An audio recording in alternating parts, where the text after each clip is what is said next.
Assalamu alaikum 10th class. This video is about our biology lecture which we have done today. Today we have started, my dear class, unit number 12. The name of our unit is coordination and control. As you can see in diagram what is happening out there, how the whole body is coordinated and controlled. You can see the structure of axon. Today, starting with the basic, our first topic is this one, which is coordination. You can see this in the diagrams that how different organs are coordinated, and we will read this today, that how all these systems are coordinated.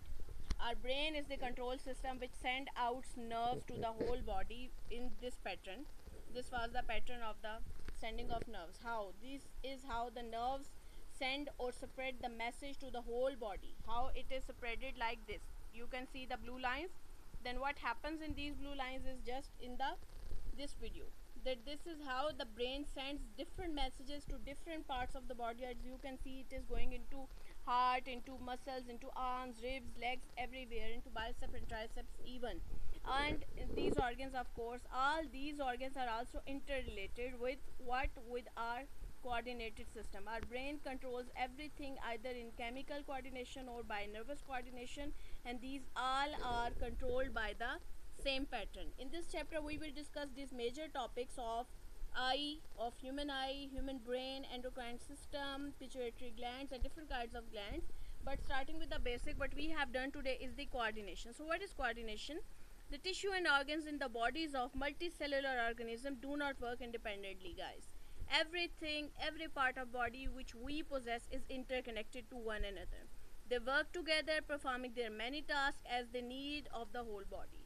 Nothing can do of its own. If we want to say something, our mouth cannot say, because if there is no voice into that. Without a voice box, we cannot just perform the action of speaking. This means that these activities are coordinated. Our each activity is coordinated. Coordination also enables the organism to respond to happening in the world around it. What happens in the world we can only say with the help of coordination. One example of that is the muscle working during the movement. When a boy runs to catch a ball, he uses hundreds of his muscles, his arms, his legs, his backs, and these are all controlled by the nervous coordination, and due to this coordination the muscle contract in the correct sequence, power and length of the time. This is our brain which converts or controls everything to work in a proper time, proper sequence. Such activities involve different kinds of coordination. For example, our breathing system, our heart rate, our blood pressure, and the heat removal from our body, everything is coordinated. So our body works as one unit in which there are different organs and which just system or operate differently. Alright guys, when we write with our hands, what happens? There is a collaboration of the muscles, eyes, thoughts, and then the intricate movement is the result of writing. Next to that, we have done the types of coordination. My dear class, there are two types of coordination but we have read today. One is nervous coordination, and which is brought about by the nervous system. Our nervous system does the nervous coordination. And the second one is chemical coordination, and what does chemical? It is done by the endocrine system. Animals, human beings have the both system, both nervous system and endocrine system, but the plants only have the chemical coordination. They don't have nervous coordination into them. Alright, moving toward the next one is the coordinated action. Today we have discussed about the components.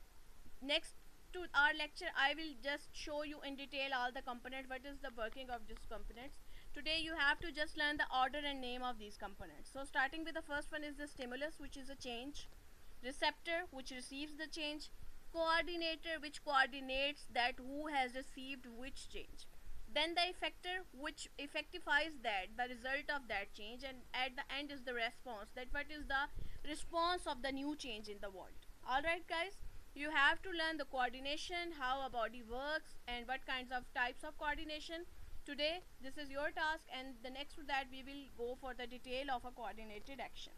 Thank you.